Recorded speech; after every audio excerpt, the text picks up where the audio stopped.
as I grew up and I advanced academically, my reality was further separated from my education. In history, I was taught that the Scottish explorer, Mungo Park, discovered the Niger River. And so it bothered me.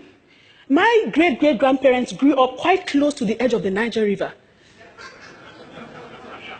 And, I mean, it took someone to travel thousands of miles from Europe to discover a river right under their nose?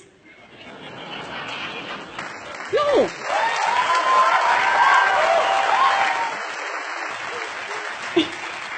What did they do with their time? Playing board games, roasting fresh yams, fighting tribal wars. I just knew my education was preparing me to go somewhere else and practice and give to another environment that it belonged to. It was not for my environment where I grew up. And this continued, this philosophy undergirded my studies all through the time I studied in Africa. It took a lot of experiences and some studies for me to begin to have a change of mindset. And I will share a couple of the remarkable ones with us.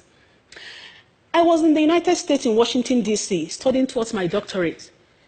And I got this consultancy position with the World Bank Africa region. And so I remember one day, my boss, we were having a conversation about, on some project, and he mentioned a particular World Bank project, a large-scale irrigation project that cost millions of dollars in Niger Republic that was faltering sustainably. He said this project wasn't so sustainable, and it bothered those that instituted the whole package. But then he mentioned a particular project, a particular traditional irrigation method that was hugely successful in the same Niger Republic where the World Bank project was failing. And that got me thinking. And so I did further research, and I found out about TASA. TASA is a traditional irrigation method where 20 to 30 centimeter wide and 20 to 30 centimeter deep holes are dug across a field to be cultivated. And then a small dam is constructed around the field. And then crops are planted across the surface area. What happens is that when rain falls, the holes are able to store the water and appropriate it to the extent that the plant needs the water. The plant can only assimilate as much water as needed until harvest time. Niger is 75% scorched desert. So this is something that is a life or death situation, and it's been used for centuries. In an experiment that was conducted, a plot of land, two similar plots of land were used in the experiment, and one plot of land did not have the TASA technique on it, similar plots. The other one had TASA technique constructed on it. Then similar grains of millet also were planted on both plots. During harvest time, the plot of land without TASA technique yielded 11 kilograms of millet per hectare. The plot of land with TASA technique yielded 553 kilograms of millet per hectare. I looked at the research, and I looked at myself. I said, I studied agriculture for 12 years, from primary to senior 6, as we say in East Africa, SS3 in West Africa, or 12th grade. No one ever taught me of any form of traditional African knowledge of cultivation, of harvesting, of anything that will work in modern times and actually succeed where something imported from the West would struggle, to succeed. That was when I knew the challenge of Africa's curricula. And thus began my quest to dedicate my life work to studying, conducting research on Africa's own knowledge system, and being able to advocate for its mainstreaming in education, in research, policy, across sectors and industries. Another conversation and experience I had at the bank, I guess, made me take that final decision of where I was going to go, even though it wasn't the most lucrative research to go into, but it's just about what I believed in. And so one day my boss said that he likes to go to Africa to negotiate World Bank loans and to work on World Bank projects. And I, intrigued, I asked him why. He said, oh, when I go to Africa, it's so easy. I just, I write up my loan documents and my project proposal in Washington, D.C. I go to Africa and it just gets signed. I get the best deal and I'm back to base. My bosses are happy with me. But then he said, I hate going to Asia, or he mentioned a particular country in Asia and some of these countries. They keep me for days trying to get the best deal for their countries.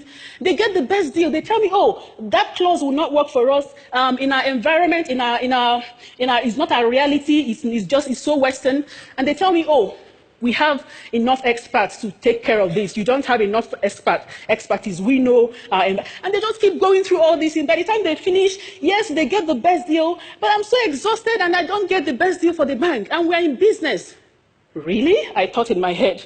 Okay, I was privileged to sit in on a loan negotiating session in an African country. So I would do this consultancy position during summer, since I was a doctorate student. And then I traveled with the team, with the World Bank team, as more like someone to help out with organizational matters. But I sat in during the negotiating session. I had mostly Euro-Americans, with me from Washington, D.C. And I looked across the table at my African brothers and sisters. I could see intimidation on their faces. They didn't believe they had anything to offer the great-great-grandchildren of Mungo Park. The owners of Apple in A is for Apple. They just sat and watched and, oh, just give us, let us sign. You own the knowledge, you know it all. Just, where do we sign? Show us, let us sign. They couldn't even, they had no voice. They didn't believe in themselves. Excuse me. And so, I have been doing this for a decade.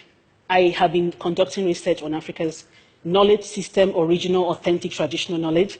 In the few cases where this has been implemented in Africa, there has been remarkable successes recorded. I think of Gacaca. Gacaca is Rwanda's traditional judicial system that was used after the genocide. In 1994, when the genocide ended,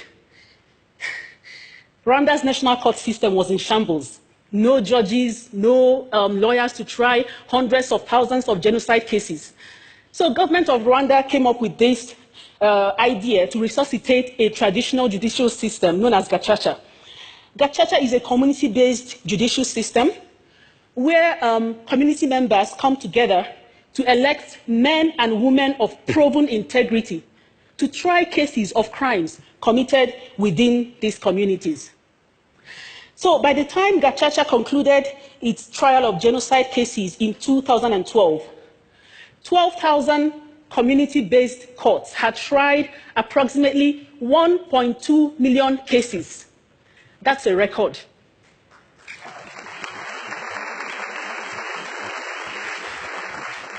Most importantly is that Gacaca emphasized Rwanda's traditional philosophy of reconciliation and reintegration, as against the whole punitive and banishment idea that undergirds present-day Western styled, and not to compare, but just to say that it really emphasized Rwanda's traditional method of philosophy.